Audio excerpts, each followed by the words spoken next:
versus in-home therapy. Our presentation team tonight includes Kirk Blankenship from Texas, Christy Bradford from Indiana, Lisa Kleeman from Indiana, Megan Wilson from Georgia, and I'm Nicole Corbett from up in Vermont. Due to limited services and long distances from service providers, not all families living in rural areas have access to in-home ABA services. Some families are using alternatives such as telepractice to bring ABA services to their families. This debate discusses pros and cons to both delivery systems. Introducing the first topic will be Megan. Hi, I'm Megan Wilson, and I currently live in Georgia. I will be presenting the pros to in-home therapy. Imagine you are sitting in a room waiting for the doctor to walk in and tell you the news. You are sitting there thinking it has already been a long, long road trying to figure out what is wrong with your child. Or are you really just that bad of a parent? What will the verdict be? Then takes a seat and with all sincerity tells you that your child has been diagnosed with something called autism spectrum disorder. Many parents have been in this very position. For some of them, it was a very emotional moment in which they felt helpless and powerless, while other parents felt to finally have an answer.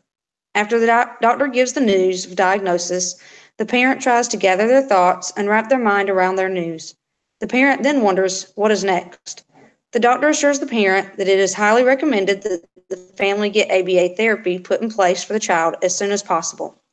Ways of providing ABA services are expanding. As a parent, you may not know this, but you have options on what way is best for your child and family to receive these services. One option is that ABA can be implemented in your very own home. The ABA company of your choice, or the company that is covered by your insurance, can schedule for their therapist to come and provide therapy sessions in your home. Here, your child can be taught interventions in their natural environment. At your home is where you and your child may feel the most comfortable and relaxed. Often children who are diagnosed with autism spectrum disorder struggle with getting dressed and getting into the car to go to appointment after appointment after appointment. With ABA therapy provided in-home, there can be one less battle for the child and parent. In general, when it comes to in-home ABA, parents have more positive thoughts than negative thoughts. Staff training is provided to ensure correct implementation and consistency across settings, and fidelity of implementation between family, BCBAs, and behavior analysts is evident. Parents have reported their family has benefited from in-home services in a number of ways. Although people who experience the same thing often have different perceptions, mothers and fathers show very few significant differences between perceptions of in-home services. It is safe to say that there is no burden on the family as far as the family having to spend time and money on traveling to appointments at offices and having to get daycare for their other children who are in the home during the time of sessions. Stress reduced in mothers is evident and could be due to the benefits of the in-home services. Parents benefit in that they have additional support in their home. Parents benefit in that their time is freed up for them to do other things. Parents benefit in that they increase their social network. Parents also benefit by increasing their knowledge about ABA. Benefits of the child include progress of language and communication skills, social skills, and play skills. In-home services can be up to 40 hours a week, whereas other ways ABA can be provided may not be able to allot that amount of time to one individual client. In-home ABA can improve the relationship between the child and their siblings and between the child and their parent. In terms of training, therapists' incorrect implementation decreased, demonstration of skill increased, teachers rated procedure favorably, total training took 20 to 32 and a half hours, effective in teaching skills to trainees and consisting results across setting, child, program, and trainers. Supporting evidence can be found in Grindle, Kozoff, Hastings, and Remington's 2009 journal article, Bethune and Kaiser's 2017 journal article, and Winkoff, Zog, Anderson, and Ali Rizal's 2011 journal article. Many researchers have provided documentation of the benefits in-home services have had on children with autism, but little have provided documentation on the benefits on families as a whole. Grindle, Kozoff, Hastings, and Remington's 2009 article sheds light on the benefits of the family, not just the child. 53 parents of children diagnosed with autism were interviewed using a semi-structured format. This structure allowed the parents to talk freely. 32 of the 53 and 21 of the 53 parents were fathers. The accounts were first person and detailed. The children of these parents had been provided 2 years of early intensive behavioral intervention. There were 29 male children and 3 female children.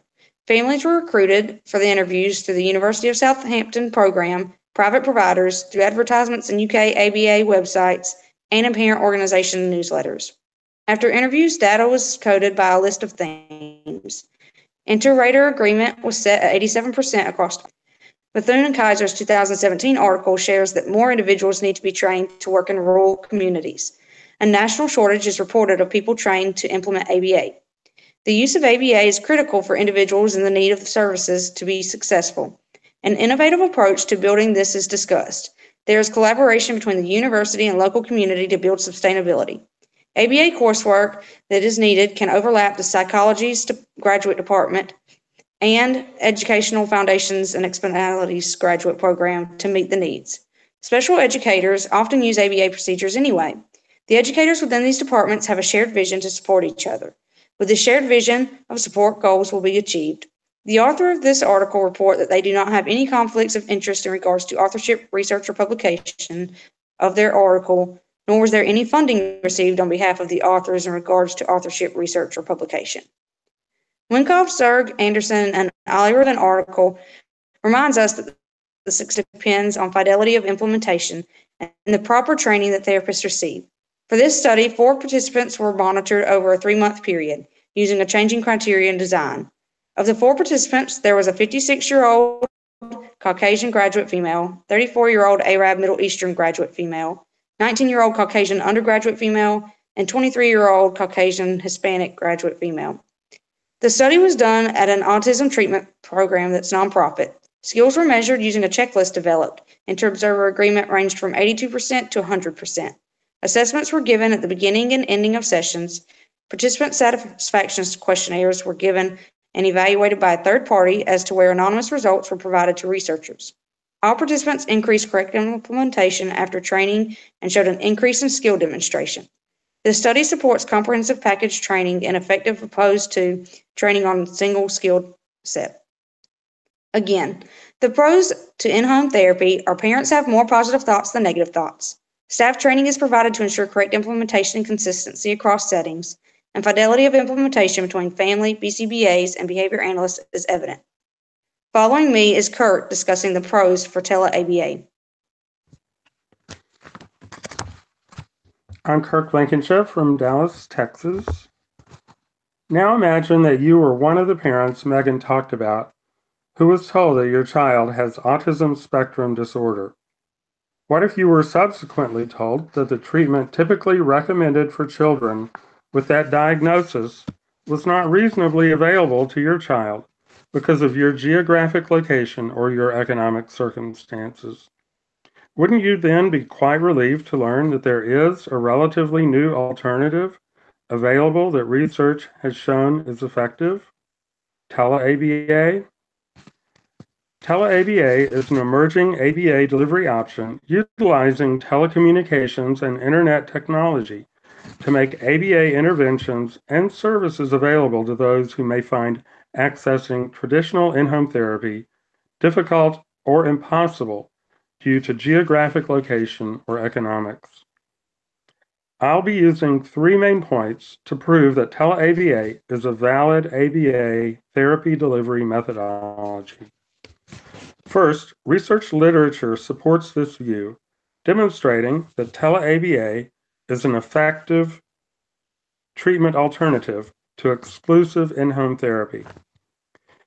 In a 2017 study by Neely, Rispoli, Giroux, Hong, and Hagen-Burke entitled Fidelity Outcomes for Autism-Focused Interventionists Coached via Telepractice, a systematic literature review published in the Journal of Developmental and Physical Disabilities, it was shown that telecoaching training programs increased fidelity in both assessment and treatment implementation.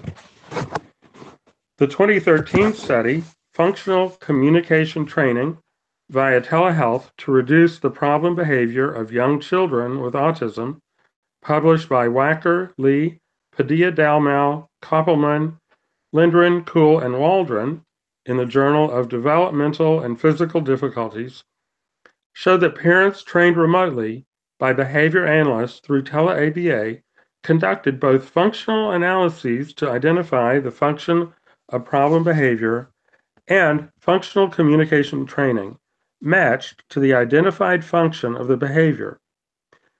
These reduced the problem behaviors an average of 93.5%. The study showed that the procedures trained were quickly acquired by both the parents and parent assistants who had no previous ABA experience. In the 2017 study, Virtual Care Delivery of Applied Behavior Analysis Service to Children with Autism Spectrum Disorders and Related Conditions, conducted by Peterson, Piazza, Luzinski, and Fisher, and published in the journal Behavior Analysis, Research and Practice, Peterson and colleagues showed that Tele ABA related developments, such as web-based hardware and software, allow improvements to typical in-home therapy. These improvements include web-based file sharing, which allows concurrent access to data sheets and other materials, observing in real time and natural settings, extended recording times to gather additional data, and providing immediate feedback to technicians implementing interventions. They also demonstrated correct implementation of interventions. In addition, Peterson and colleagues showed that virtual care delivery improved delivery of services at empirically supported intensities or dosage levels. Second, since literature suggests that Tele ABA is an effective treatment methodology, and BACB Code Section 2.09a states that clients have a right to effective treatment, i.e., based on the research literature and adapted to the individual client, then clients have a right to Tele ABA in cases where it is a potentially viable alternative to exclusive in-home treatment. In fact, BACB Code Section 2.09a, which states that behavior analysts always have the obligation to advocate for and educate the client about scientifically supported, most effective treatment procedures, indicates that behavior analysts are obligated to educate themselves and inform their clients about Tele ABA in cases where Tele ABA may be indicated. Plus, they are obligated to push the organizations they work for to make these services available or suggest their clients seek Tele ABA elsewhere. Finally, people with autism live in both urban and rural areas, and whether urban or rural, some clients may find exclusive in-home therapy unaffordable. In these cases, Tele ABA can still provide needed services because of its long-distance implementation capability and cost-effectiveness. This is supported in the aforementioned 2017 Peterson and colleagues virtual care delivery study, which showed that telepractice can address the disparity in service availability for students in rural areas by allowing them access to providers located far away. The BACB Code Section 2.08c drives home this point, supporting Tele ABA's inclusion in all BCBA's toolbox of effective intervention methodologies by stating, in those instances where more than one scientifically supported treatment has been established, additional factors may be considered in selecting interventions, including, but not limited to, efficiency and cost effectiveness, risks and side effects of the interventions, client preferences, and practitioner experience and training. So in summary, the points are, Tele ABA is an effective treatment alternative to in-home therapy, according to research literature. Clients have a right to effective treatment, and due to cost effectiveness and long-distance implementation capability, Tele ABA provides effective intervention to many clients for whom in-home therapy is cost prohibitive and or geographically impossible. Now I'll turn it over to Christy to talk about the cons of in-home therapy. Thank you, Kirk. I'm Christy Bradford from Indiana. I will be presenting the cons to in-home therapy. Yes, there's many pros to in-home therapy. It may be a great alternative to dropping off at the therapy location. It can help families with transportation issues. And for parents who want their child to stay in the home, their child can receive therapy there at home. However, there are some issues that can happen with in-home therapy. The first issue that I want to discuss is BACB Ethics Code 106, multiple relationships and conflicts of interest. Often, the in-home based therapy occurs in communities where everyone knows each other. When this happens, it causes an increased risk of ethical dilemmas, such as students who attend multiple programs encountering the same BCBAs in therapists in different settings. In rural areas, BCBAs and therapists are often asked to work for no pay, or to work for trading of an item for the therapy. Parents become comfortable with the BCBA and the therapist who are in their home on a daily occasion, and then this turns into the family inviting them to dinner, on vacations, and also gift giving. Yes, parents may have positive thoughts about in-home therapy, but the second issue I want to discuss are the restraints that in-home therapy puts on the family.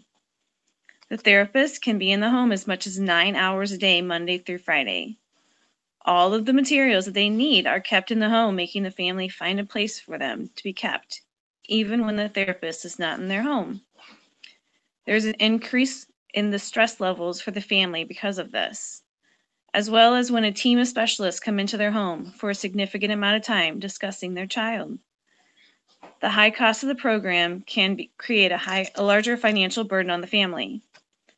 In-home therapy puts restrictions on the family's privacy by individuals being in their home on a daily basis, which also disrupts the family's normal routine. Lastly, for the parents, having an in-home therapist can impact the relationship between the two of them. For the siblings, they receive less attention than their siblings with autism, who's receiving the in-home therapy, and their limited access to different areas of their own home. BACB Code 504, Designing Effective Supervision and Training, is hard to do when there's not staff consistency. This is the third issue I'd like to address. Staff consistency and training, as well as the supervision available for the therapist. BACB Code 209, Treatment Intervention Efficiency. The turnover rate of therapists is high, making it difficult to recruit and then keep therapists. This causes problems with the consistency provided of the in-home therapy. With only 1 or 2 therapists trained on a particular in-home program, if one of those individuals becomes sick, then there will not be therapy on that particular day. And this also puts a strain on the family to figure out what is going to happen for their child when they're at work, or already have their day planned out, which included the therapist being in their home with their child. The last issue I'd like to focus on is environmental conditions. If the conditions of the environment in which the BCBA and therapists are to implement therapy is not appropriate, clean, or safe, it can interfere with the therapy. The therapist may not feel safe or comfortable being in the home and therefore quit or feel isolated, therefore being more vulnerable and gradual drift from ethical practices. Again, the cons to in-home therapy are multiple relationships and conflicts of interest, restraints put on the family, effective supervision and training, and finally, concerns about the environmental conditions of in-home therapy. Following me is Lisa Kleeman discussing the cons to Tele ABA.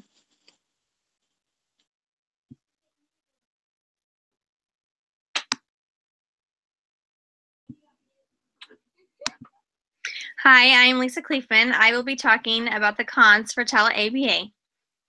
Like Kirk mentioned, the cost effectiveness of doing Tele ABA may seem like a great option, but those options may not be as effective when it comes to providing effective treatment to clients. When it comes to providing services to clients with autism, Tele ABA may be a treatment option. What families need to be aware of with Tele ABA is what limitations it may have for them. Tele ABA does have many things that need to be taken into consideration. that can cause an issue for the family. The first issue that I will discuss is that Tele ABA requires specific equipment that the family may not be able to have access to. Some people may not have access to the internet at all times, or be able to meet with others at a specific time on the internet, or to go over information such as behavior plans. Practitioners and families need to be aware of file sharing and how they are sharing important and confidential information on the internet, such as a client's personal information. With computer hacking being on the rise, files need to be protected so that clients' and families' information are well protected and not being shared to others without permission. If file sharing is not taken seriously and files are shared haphazardly, this can be a violation of Ethical Code 8.04 with media-based services. The second issue that I want to discuss is that with Tele ABA being a newer therapy option, not much research has been conducted on it. Many of the studies that are out there only provide treatment over a shorter period of time, such as one study conducting functional communication telehealth to reduce the problem behavior of young children with autism, was done over an average of 13 weeks. This is not enough time to be able to see some results or the long-term effects of this type of therapy. Also, with this study, they have been conducted, most are only looking at providing Tele ABA services for children. With the study that I just mentioned, participants were between the ages of 1.3 years old to 16 years old. This does not provide much data for older clients and adults that could benefit from telehealth services. Because there aren't a lot of data out there, it is important to not exaggerate the data or falsify claims that telehealth is better than in-home. By reporting wrong claims or data that is in violation of Ethical Code of Conduct 9.09, accuracy and the use of data. The last issue I want to discuss is that of quality of services and providing effective interventions, which may be decreased for clients.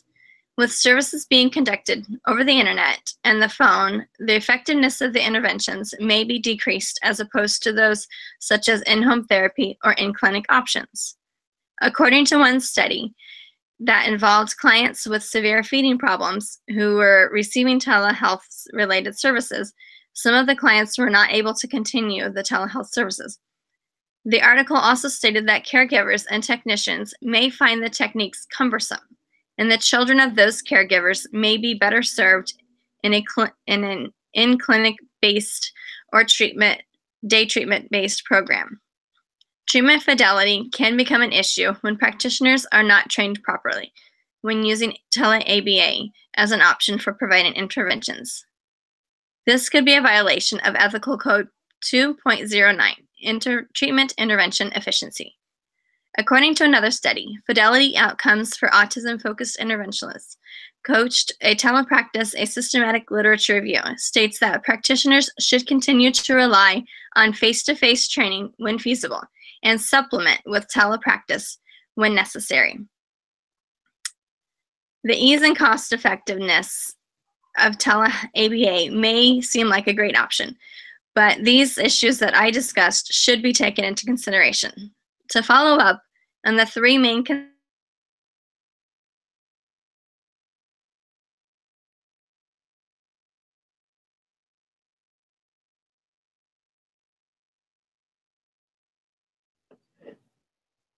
Well, it seems as though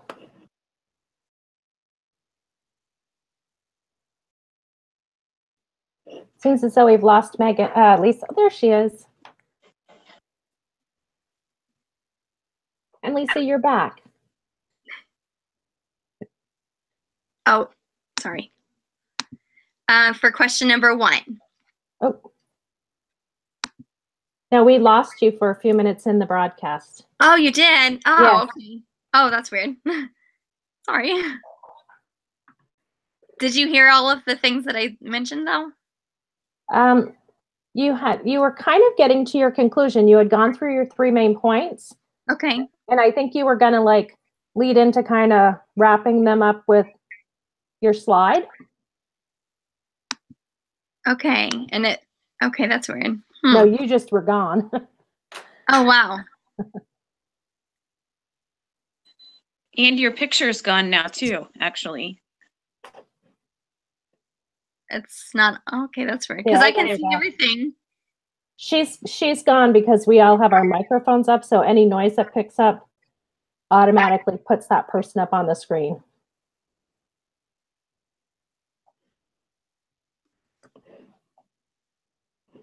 Well, for me, it just shows a little green circle with a person in it. So I hope that you guys can actually see her video. No, I can see her. Okay, yeah. cool. I was just saying, I can see everybody else, so there's nothing. Okay, do you want to just do the recap for your last 3 points, and then we'll let Megan go into the salvage for her part? Oh, okay, yeah. So to follow up on the three main concerns that I had discussed, Tele ABA requires specific equipment for individuals involved. With Tele ABA being a newer therapy option, not much research has been conducted, and the quality of services in providing effective interventions may be decreased for clients with using Tele ABA.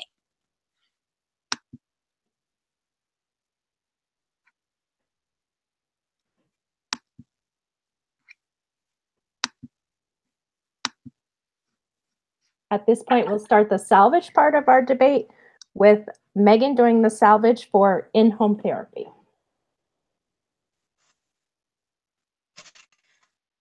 Christy mentioned that BACB Ethics Code 1.06 multiple relationships and conflicts of interest may be violated in rural areas, as BCBAs and therapists are often asked to work for no pay or to work for a trade of an item for the therapy. However, BCBAs and therapists can avoid the violation of this code by making sure they follow BACB Ethics Code 1.07D. Services will not be bartered without a written agreement requested by the client or supervisee unless it's customary to the area or it's fair and values of services provided.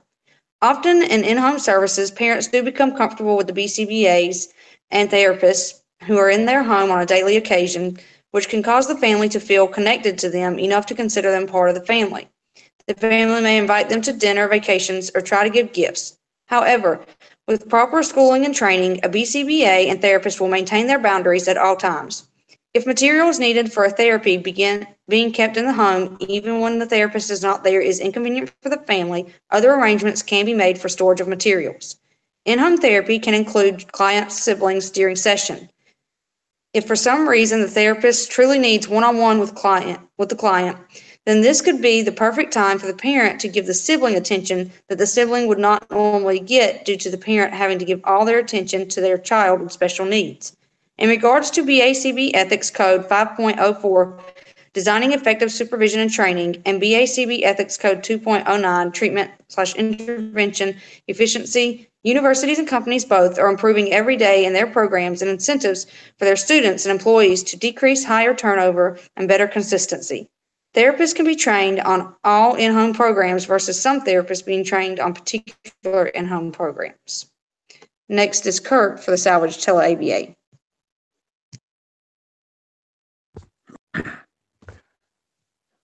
Most of the cons that Lisa mentioned are not unusual arguments used against Tele ABA. Just like ABA was 30 years ago, plus many other significant improvements that are currently taken for granted as integral to the practice of ABA have also been over the years when relatively new, Tele ABA is currently in the earlier part of its industry-wide acceptance as an effective research-based intervention methodology. There is research backing both the effectiveness and the benefits in cost savings and long-distance delivery by Tele ABA that no other current methodology provides. Yes, Tele ABA does introduce some complications, which are not necessarily considerations with traditional in-home therapy. Some equipment is required for Tele ABA, such as internet access via a computer with minimal peripheral equipment, such as a printer, speakers, and a reasonably large monitor. However, these are basic items readily available in many homes already. And if not already in place, they are inexpensive enough to be quickly covered by the cost savings Tele ABA provides versus in-home therapy. Regarding data and file sharing, while introducing some risk to confidentiality, they are also a very basic part of life these days, being integral to common practices such as online shopping, banking, education, and legal transactions. And the potential violations to BACB Code 8.04 that Lisa mentioned are not necessarily limited only to instances of Tele ABA. Regarding the relatively short duration of services and the focus on children in many of the studies proving that Tele ABA is an effective intervention, this is not limited to Tele ABA, but instead has been and continues to be very common in ABA research. The short duration of services and focus on children are factors that should be considered when evaluating any research, but they are not at all exclusive to Tele ABA research.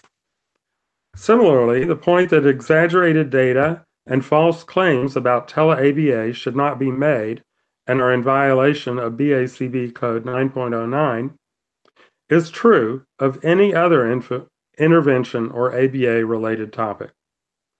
Finally, regarding the argument based on the 2017 Peterson and colleagues study, Virtual Care Delivery of Applied Behavior Analysis Services to Children with Autism Spectrum Disorder and Related Conditions, published in Behavior Analysis, Research and Practice, that some children might be better served by a clinic-based day treatment program, Tele ABA is usually best suited for clients who actually cannot access clinic-based programs due to distance or economics.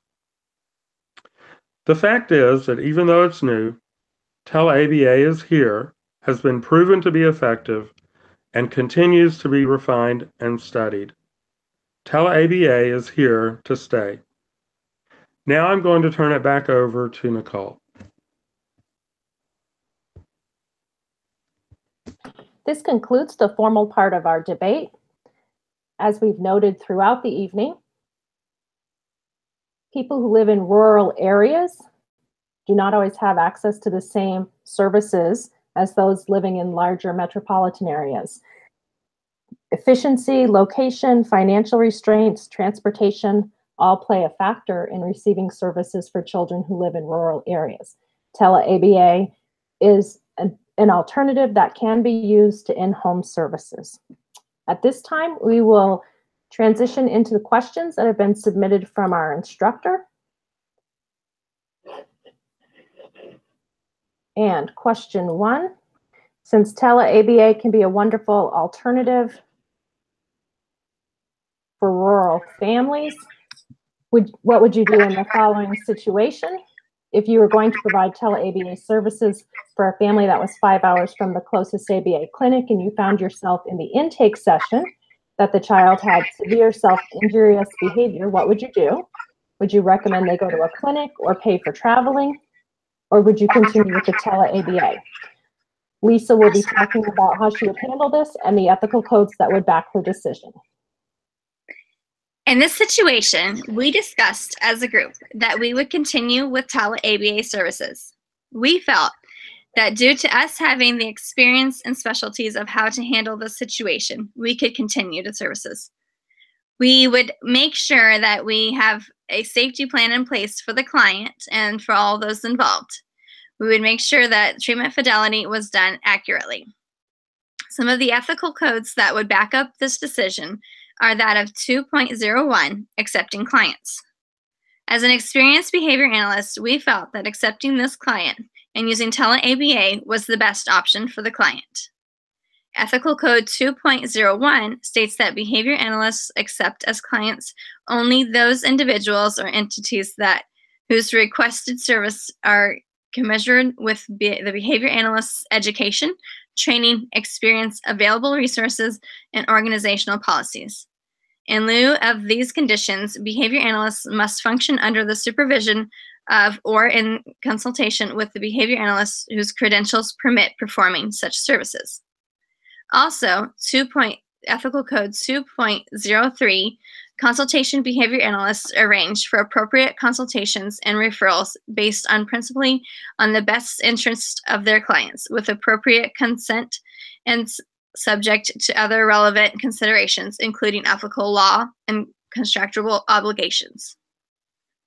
We also discussed that we would need to provide effective treatment and intervention for the client and the family. The code of conduct that would go with this was that of 2.09, treatment and intervention efficiency. Clients have the right to effective treatment, and behavioral analysts always have the obligation to advocate for and educate the client about scientifically supported, most effective treatment procedures. Effective treatment procedures have been validated as having both long-term and short-term benefits to clients and society. And lastly, the Ethical Code 4.03, individualized behavior change programs, will be supported in our decision. This code states that as behavior analysts, the behavior change program would be unique to the behavior and the environmental variables, assessments, results, and the goals of the client.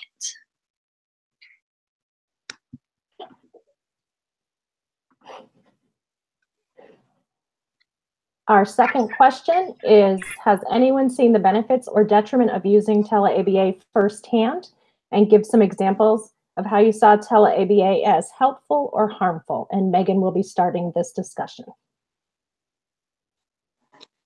The only experience with Tele ABA that I've had firsthand is just with the BCBA's supervision, but not the actual therapy. As a behavior therapist running a session in a daycare, our company assistant was able to follow my session around using the daycare's Wi-Fi to Skype the BCBA for supervision. Once the session ended, we arranged to Skype later for feedback. This worked out very well. However, when we tried to do the same thing for a client at home, it did not work out as well because we had to use the family's data or Wi-Fi to connect to the Skype, and that particular family could not afford the data Wi-Fi at the time. In addition, I work in a middle school setting in northern Vermont, and we have always had a difficult time having access to speech-language pathologists, occupational therapists, physical therapists, and behavior analysts. This year, we're contracting with an online telepractice company to deliver services in the area of speech and language, as well as consultative services for occupational therapy.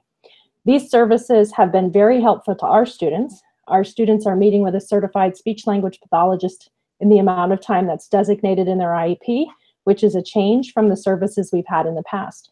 We've always been understaffed in these positions, and our SLP was not consistent in terms of attendance.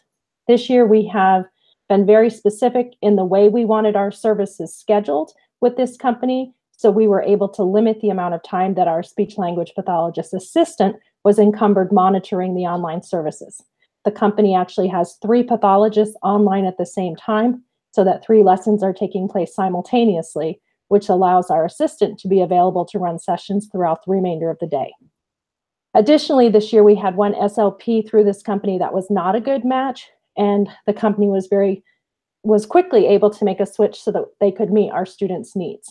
And while I understand the services between an SLP and a BCBA are very different, these are some examples of how a telepractice has benefited our students in northern Vermont.